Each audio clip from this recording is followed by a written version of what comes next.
Hello and welcome to Order Within, navigating a world of endless chaos and crisis. Many of us are experiencing inner turmoil, insecurity, anxiety, fears, and isolation. These feelings are only being amplified by news cycles, social media, and never-ending political madness. How do we find our way out of the chaos? How do we find strength within ourselves? How do we find meaning in a world driven by materialism? These questions and many more I aim to answer on the show. My goal is to be a trusted guide on your journey to selfhood. May you find what you seek.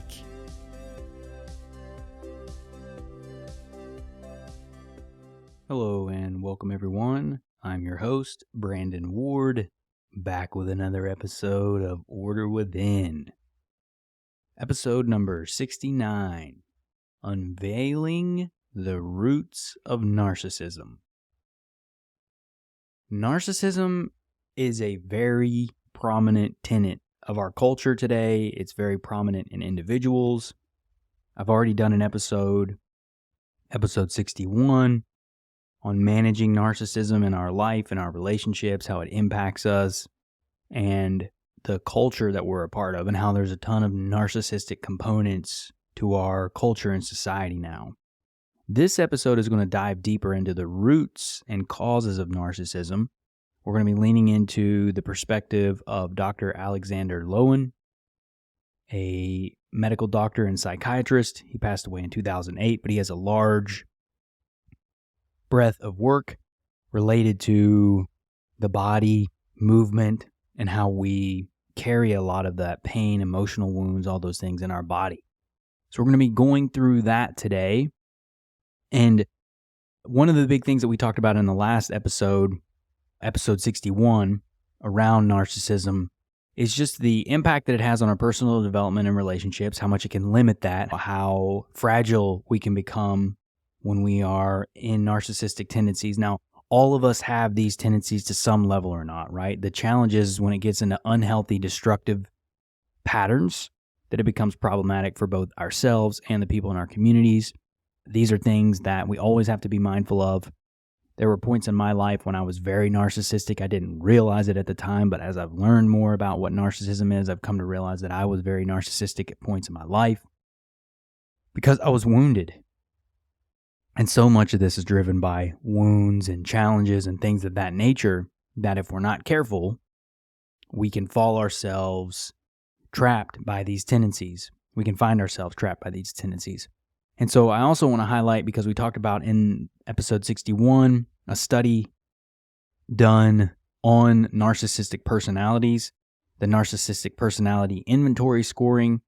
There was an assessment from 1979 to 2006, and there's been a huge uptick in narcissistic personality traits that people are describing themselves as. So they do these studies, these polls, in ways that they don't reveal what it's about, and people describe themselves and share components of themselves, traits of themselves, attributes of themselves.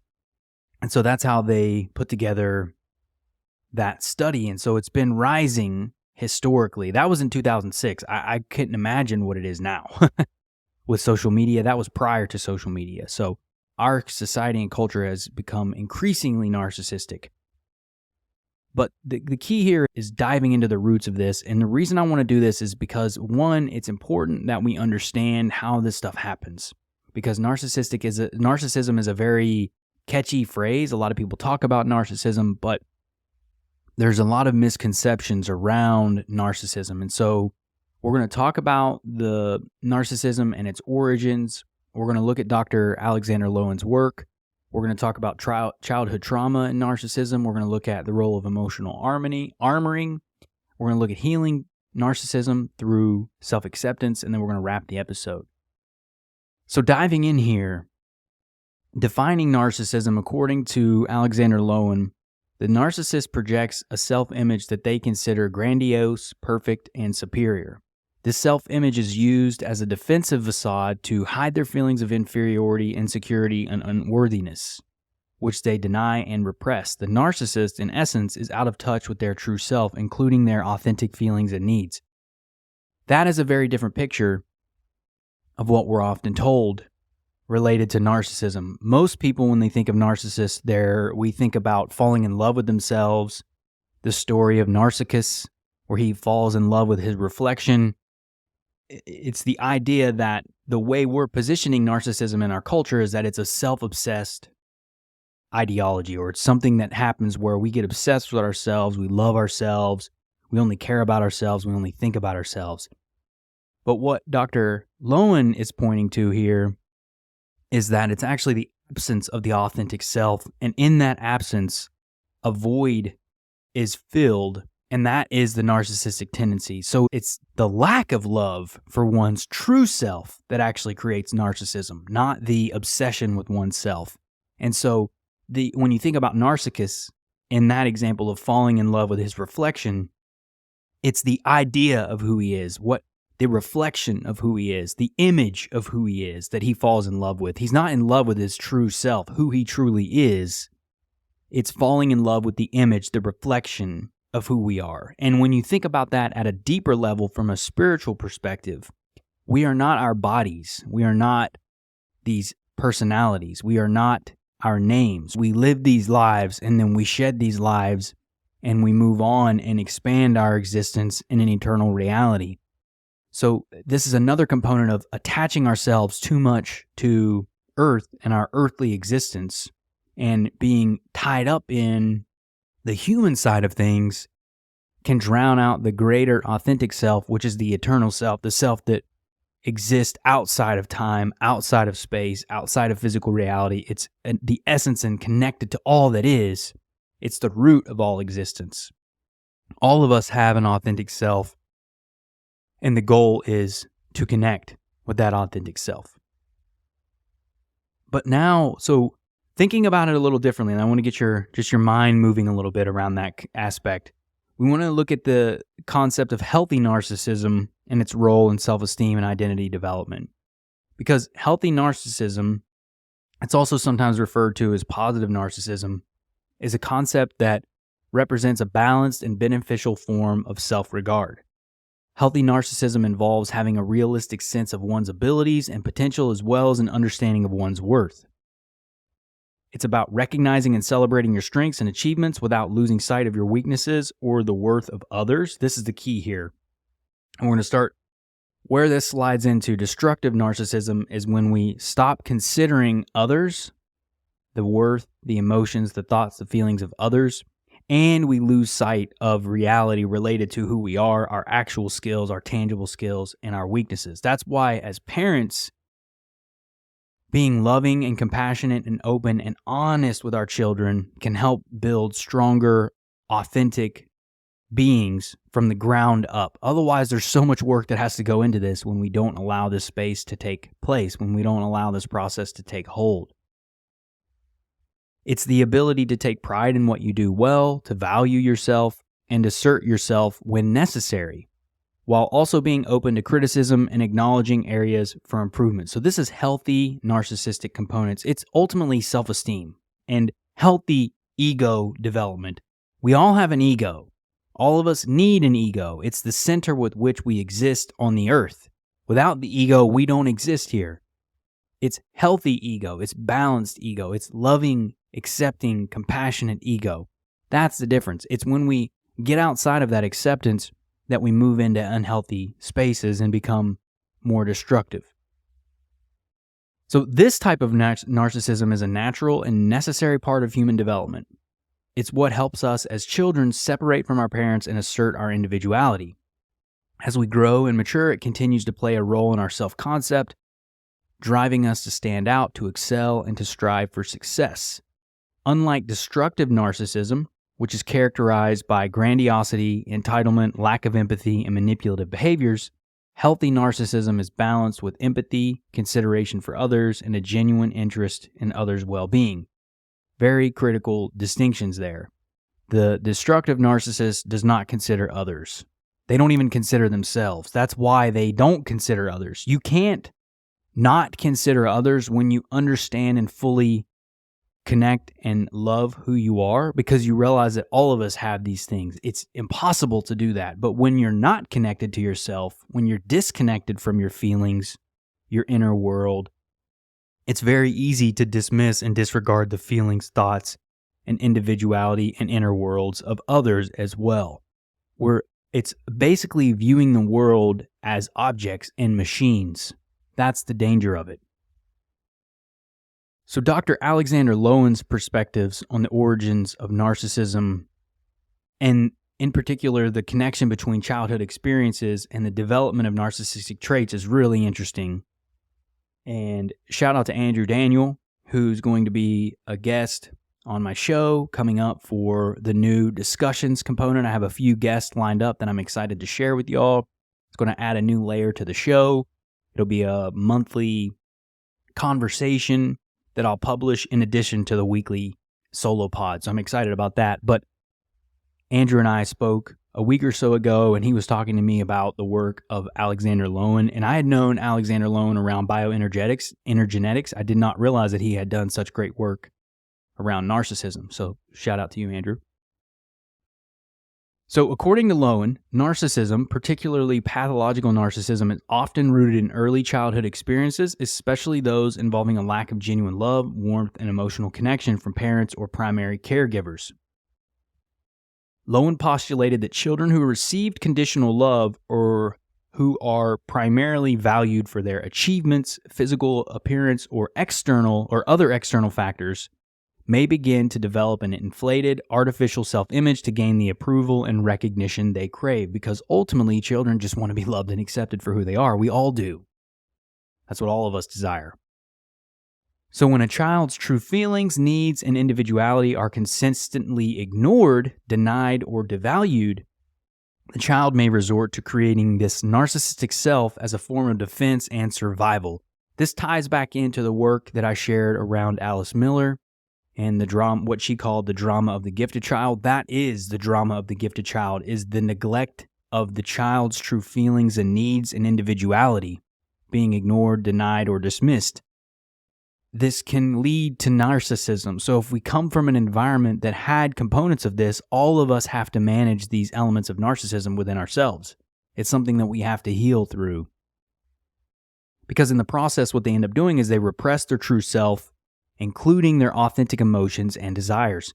And what you see now, and Dr. Lowen talks about this, he passed away in 2008, so it's important that we continue on the work that he's done, because there are so many brilliant psychiatrists, psychologists, doctors, thought leaders of the 20th and 21st century that are not given credence, that I hope to bring more awareness to. There are other people that are bringing awareness to this type of work, but Alexander Lowen is one of those people. Wilhelm Reich is another person that's has an incredible library of work. It's wild, the things that we know about ourselves now. So anyway, over time, they may become self-focused, they being the child raised in the neglectful, dismissive type environment, viewing others primarily in terms of how they can serve their needs and support their grandiose self-image. Because again, this grandiose self-image is a projection that we use to protect ourselves and to get the love that we need based on what our parents communicated to us they needed for us to be loved. So that conditional component leads us to behaving in certain ways, like narcissistic ways. In essence, the narcissistic self is a defensive facade that hides a deep-seated sense of inadequacy, insecurity, and unworthiness. That's why people don't have big egos. They have fragile egos. That's the problem. They're not big. They're over-exaggerated because really inside they're overcompensating for the lack that they feel within. That's what I used to do. I cared so much about what other people thought, the way I was viewed, whether people liked me or not. And I built my life around what other people thought about myself until I realized that was the mistake. That was the trap. That's why I was so miserable for so long.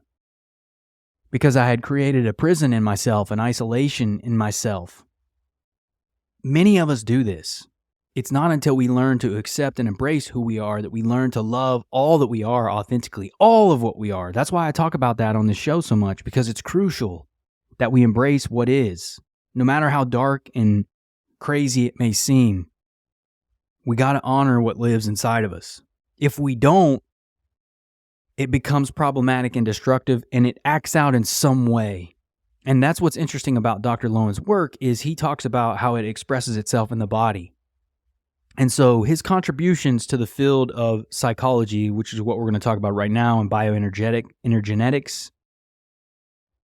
Dr. Alexander Lowen was a prominent American psychotherapist known for developing bioenergetic analysis, a form of psychotherapy that combines work with the body and the mind to help individuals resolve their emotional problems and better understand themselves. His approach emphasizes the importance of the body and physical movement in psychotherapeutic practices. His career took a significant turn when he discovered Wilhelm Reich's work on character analysis and organ therapy, which led to an interest in the emerging field of biopsychotherapy. So this is back in the early 1900s, right? Like 1920s and 30s. And then in 1940, Lowen started studying under Reich, and it was during this time that his focus shifted entirely to psychotherapy. He eventually earned a medical degree from the University of Geneva and trained in psychoanalysis at the New York Medical College. Drawing upon his training and experiences, Lowen started developing his unique approach to psychotherapy known as bioenergetic analysis in the 1950s. This approach emphasizes the relationship between the body and the mind, asserting the emotional issues are closely tied to chronic muscular tension, which he called armoring. Lowen's therapeutic methods involves physical exercises that aim to reduce this armoring, helping to release repressed emotions, enhance self-awareness, and improve overall well-being. Bioenergetic analysis is often used to address a range of emotional issues, including anxiety, depression, and personality disorders like narcissism. So the core principles of bioenergetics is unity of body and mind. It's based on the understanding that the body and mind are not separate entities, but interconnected aspects of a person's being. Changes in the body can affect the mind and vice versa. That's a mindset that we've really got to work on as a species because we see ourselves as separate and we are not. That is an illusion. Underlying the world of energy, which we all are, is the connection to everything around us. If we were able to see into the world of quantum physics, we would see all these connections, but our eyes and ears and our physical senses only see so much in the world. But we are connected. So this idea that our mind and bodies are not connected, this idea that we are not connected to nature, is harming our ability to unify and create connection within ourselves. That unity is critical in Dr. Lowen's work. Energy flow. The term bioenergetics refers to the flow of biological or life energy within a person's body. Lowen believed that healthy functioning involves the unimpeded flow of this energy, while emotional disorders are related to disturbances in this flow, so blockages. When the energy is not flowing through our body, we are experiencing blockages which are often tied up into our emotions, and that creates problems in our lives. Armoring. Bioenergetics introduces the concept of armoring to represent chronic muscle tension that serves as a defense mechanism to contain emotional conflicts, traumas, or repressed emotions. Lowen believed that this armoring could be physical, manifesting in the body's posture, and psychological, influencing the individual's emotional responses. Release of tension through physical expression. Bioenergetic analysis involves specific physical exercises designed to release muscular tension, break down armoring, and promote the free flow of energy in the body. This release can also lead to the expression of suppressed emotions and allowing individuals to process and resolve these emotions. So that was armoring, and then leading into the release of tension through physical expression is how you can go about breaking down this energetic blocks. For me personally, I went through an exercise where I was writing about some painful childhood experiences that I had gone through. I was communicating, I was actually typing, and I was allowing myself to envision my parents, and I love my parents. I can't say this enough. I love my parents. When I was younger, I blamed them for a lot of things that weren't fair. As I've gotten older, I've come to realize just they did the best they could, and they truly love us to the best of their abilities. So this isn't about harping on our parents and blaming them for things, but we as parents, we influence our kids. It's impossible not to do that, both good and bad. I'm sure that my daughter is going to have to do and deal with things as she gets older based on the way that my wife and I raised her. We're doing our best to be loving as much as we can, but it's just inevitable. But I was going through this exercise where I was envisioning my parents and I was writing a letter to them, and there was some crazy stuff that was coming out. I've talked about this before, really crazy stuff, like insane emotions and energy and hatred and anger and violence and all this stuff. But that process was so cathartic because it was a release of this incredibly suppressed emotions. And once we release those emotions, we can actually start to heal.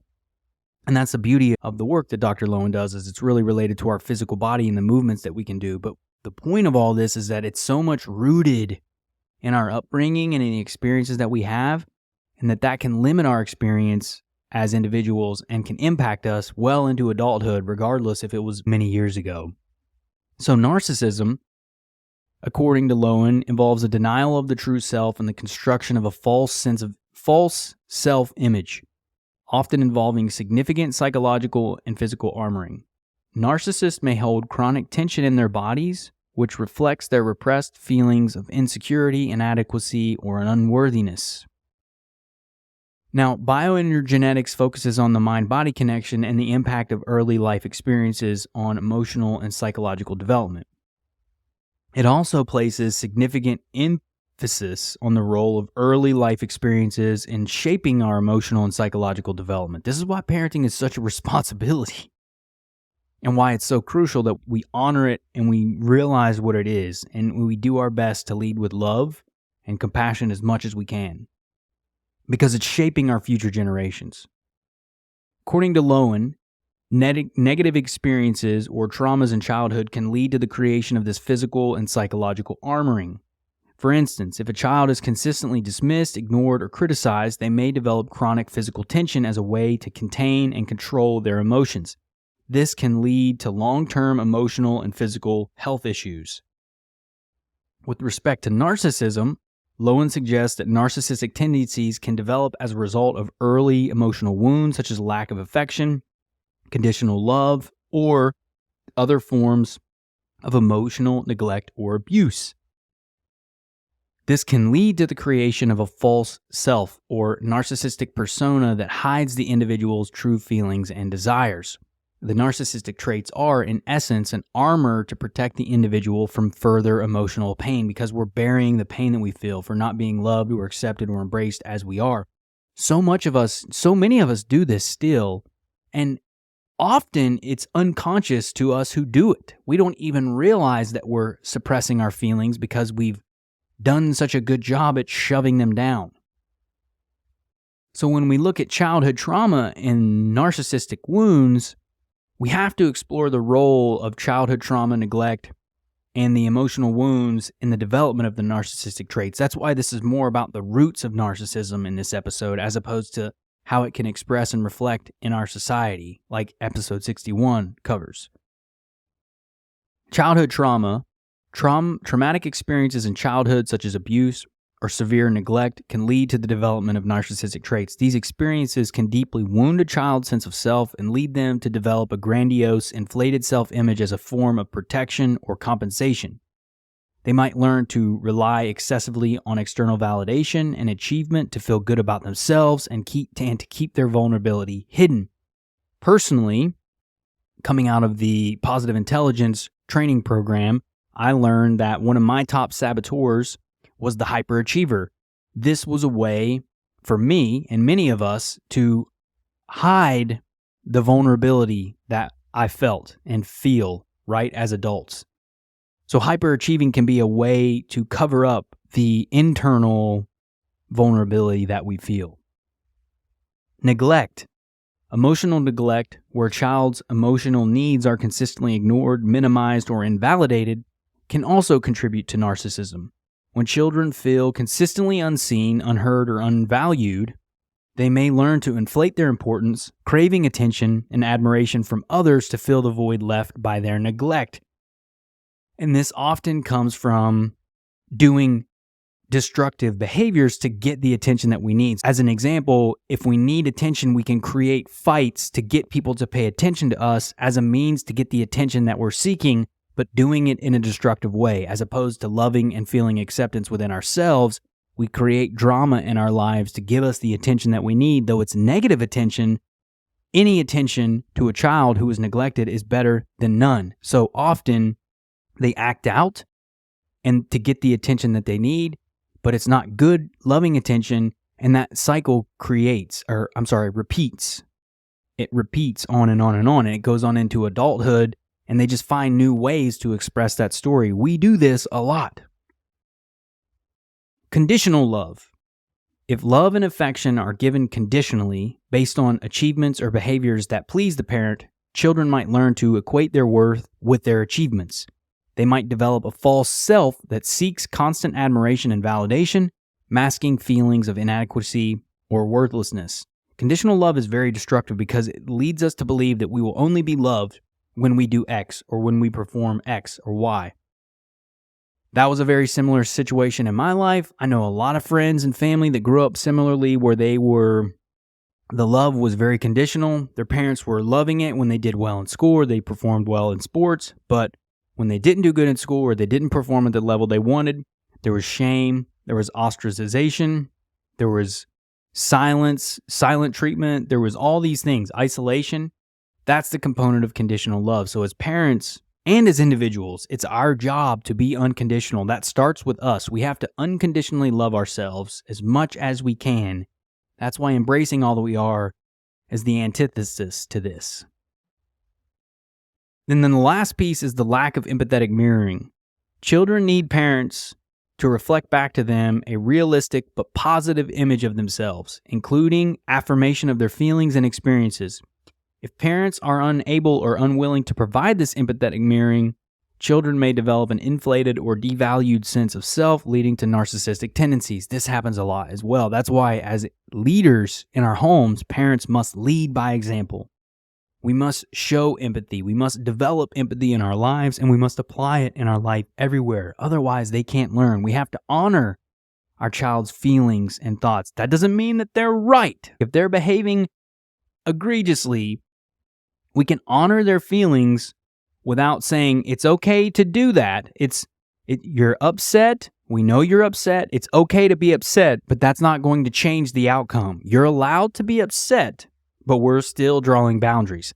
That's honoring a child's feelings, but being strong in what we're doing. The difference is caving, and that's where emotional manipulation can come in when we're not steady and stern with our boundaries, which can ultimately lead to narcissistic tendencies later in life.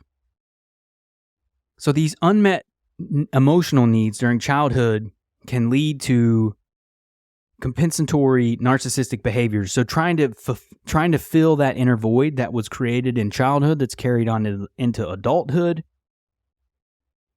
can continue to do that and can lead to narcissistic behaviors. So narcissism can be seen as a defense mechanism, as we've mentioned a few times, an attempt to protect oneself from the pain of these early emotional wounds.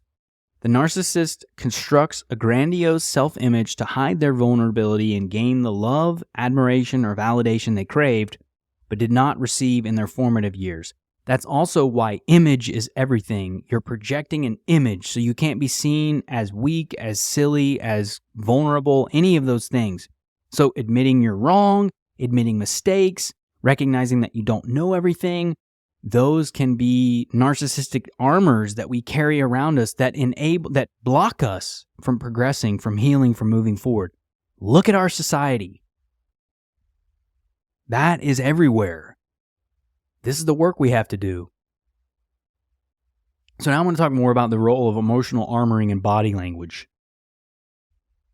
So the concept of emotional armoring and how it manifests in both body language and psychological defenses. This defensive strategy often leads to problems in the narcissist relationship and emotional health. Their need for constant validation can become exploitive or manipulative, and their lack of empathy can hurt those around them. Now, I was like that. I was deeply insecure, needing validation, and I would use women and dating partners as validation for that. It created a string of bad relationships because I wasn't honest with myself and I didn't see it. So I've done this. We can become manipulative. That's the component of the nice guy that I did an episode on. is the nice guy is not being honest and honorable and authentic in his feelings and what they desire. So they're hiding their true feelings. That is the manipulative component that can emerge from this type of behavior. Because their self-esteem and the way we do this, our self-esteem is based on the inflated self-image rather than a genuine acceptance of our whole self, we may be extremely sensitive to criticism and prone to feelings of emptiness or worthlessness. Emptiness and isolation were huge for me when I was deeply in my wounded state. That was a huge component of it. But also being sensitive to any kind of criticism or feedback is another example of someone that's most likely wounded. That's why when we say big ego, really they're sensitive egos. They're wounded egos. That's why they're so sensitive to any kind of criticism or feedback, because their whole identity is based on this fragile social self that's been projected. Lowen posited that emotional armoring is a somatic process where the body, through chronic muscular tension, holds the trauma, preventing emotional pain from surfacing into conscious areas. This armoring can be seen as a physical manifestation of psychological defenses. So literally the body is trapping the emotional pain in our body and holding it so that it doesn't rise to the conscious level. That's what he's saying. That's the theory that Dr. Lowen has created around his bioenergetics work. It's pretty incredible when you think about it, that all of us have a lot of this tension and these things in our bodies that we may be carrying around. We just recognize it as tension. It rarely dawns on us that there's roots to these things and that this could be actually coming from things that happened to us when we were young and when we were children. So emotional armoring is linked to the suppression of emotions and the development of narcissistic personas. Emotional armoring is believed to develop as a response to adverse situations or environments, often originating in childhood. If a child experiences emotional pain such as neglect, abuse, or chronic invalidation, they may unconsciously develop physical tension to lock these painful emotions in the body and avoid feeling them. This can include tightening of the muscles, restrictive breathing patterns, or a rigid posture. Lowen observed that this armoring is not limited to physical manifestations either, but also extends to psychological defenses. For example, individuals might develop behaviors, attitudes, or thought patterns that help them avoid painful emotions or memories.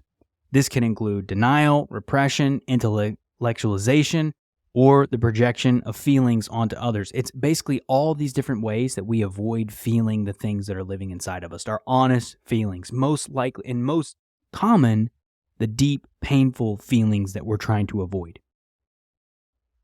So the interesting thing about Dr. Lowen's work is it's a body-oriented therapeutic approach, and it can help individuals release emotional armoring and healing from that. Some ways it can do that: it can create body awareness. The first step in bioenergetics is helping the individual develop greater awareness of their body, including postural patterns, muscle tension, and their overall physical presence. This might involve a therapist guiding an individual to pay attention to their body in a mindful way, observing any sensations, tensions, or discomforts they may feel. Awareness, as I've said many times on the show, is where it all begins. So starting to become aware of your body is the perfect place to start. From there, we can move into physical exercises. Bioenergetics utilizes specific physical exercises designed to release chronic muscular tension. These exercises can include deep breathing, stretching, grounding exercises, and movement sequences.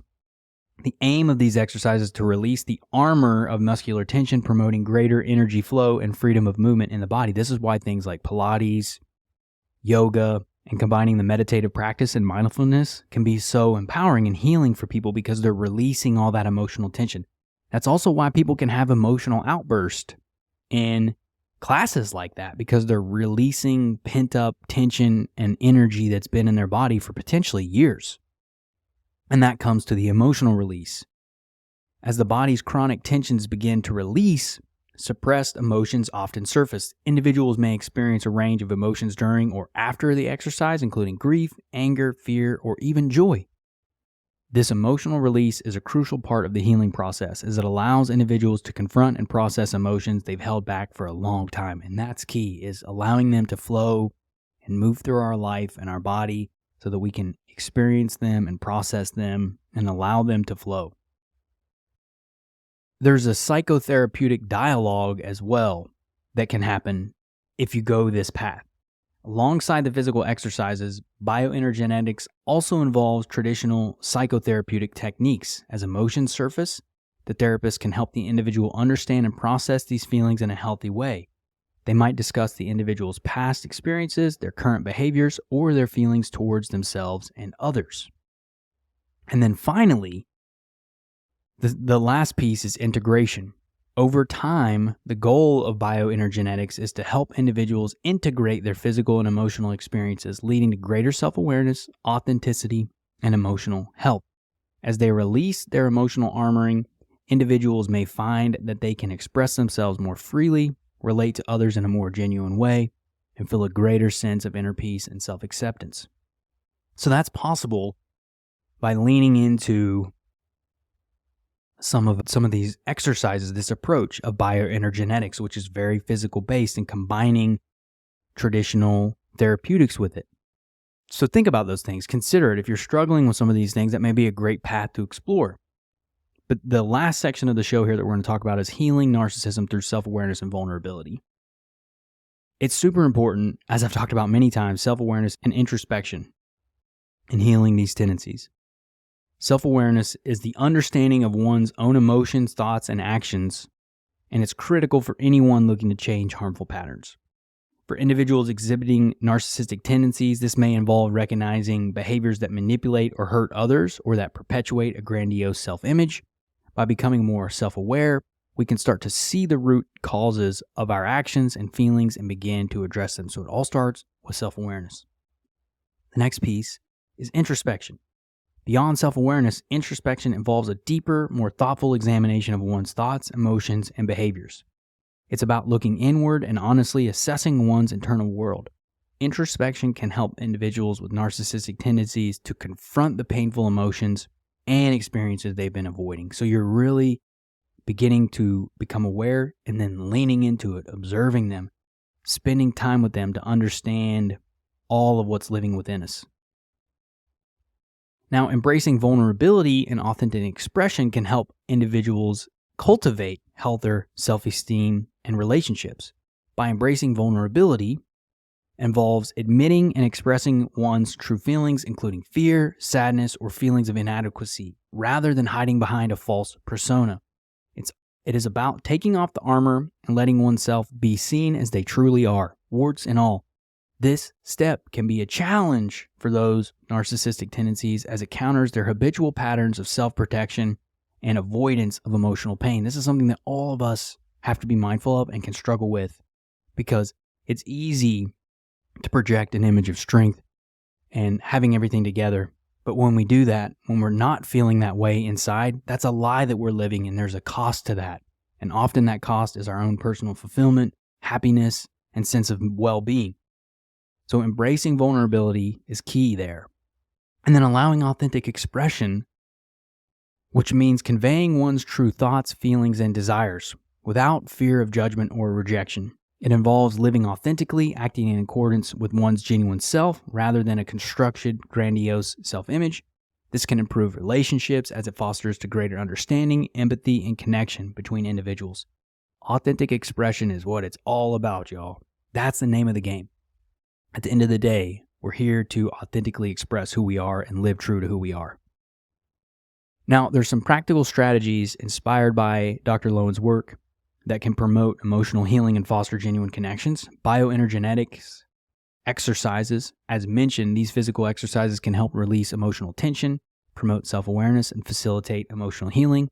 He has books available. I'm sure that there are YouTube channels that offer direction on these exercises, and there are therapists that have studied under Dr. Lowen, so you can find a therapist that integrates bioenergetics into their work as well. Mindful presence. This involves being fully present in the moment. Pay attention to one's feelings, thoughts, and bodily sensations without judgment. It can help individuals stay connected to their authentic self and respond more genuinely in their interactions with others. So just being present and mindful where you are now of all that is in the moment right now. Therapeutic support. Getting the help of a trained psychotherapist or counsel can be very beneficial. They can guide you through a healing process, help you with tools and strategies, and offer you support in a safe space. And then finally, which truthfully is my favorite thing, which is self-compassion practice.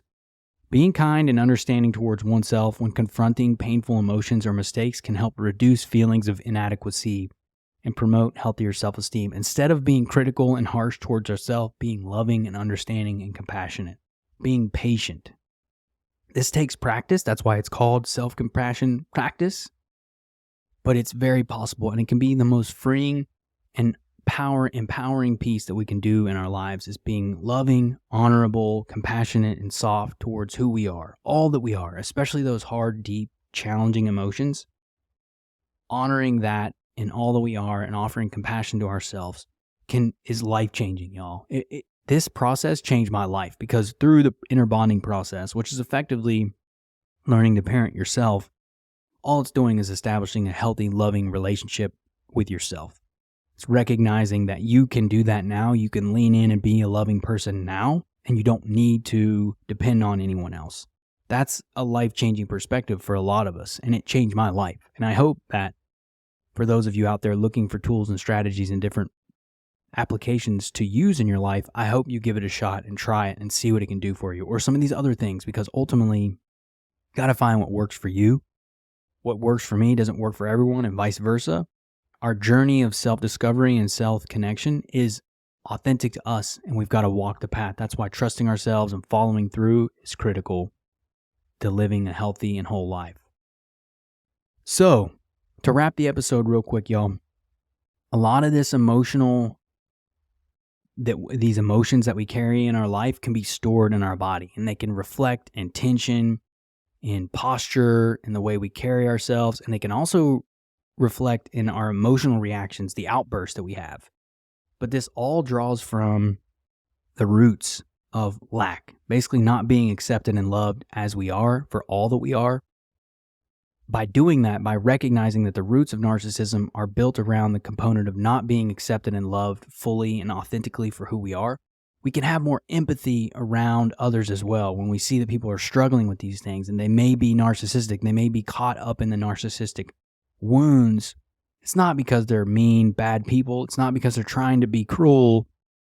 They're just caught in the wounds, the cycle of wounding that they've never healed from, and they're hiding from themselves. They themselves are deeply wounded and hiding from who they truly are too. So if they're out criticizing and lashing out at other people, you can only imagine what they're doing to themselves. I can promise you it's so much worse for most people. So it's a way to lean into empathy and understanding this, but recognizing that what happens in our childhood matters, and we have to understand those things. And if we don't realize that, if we don't make that connection, if we don't start honoring ourselves, it's a cycle that never gets broken, and we just pass it on to our kids, and they do the same thing.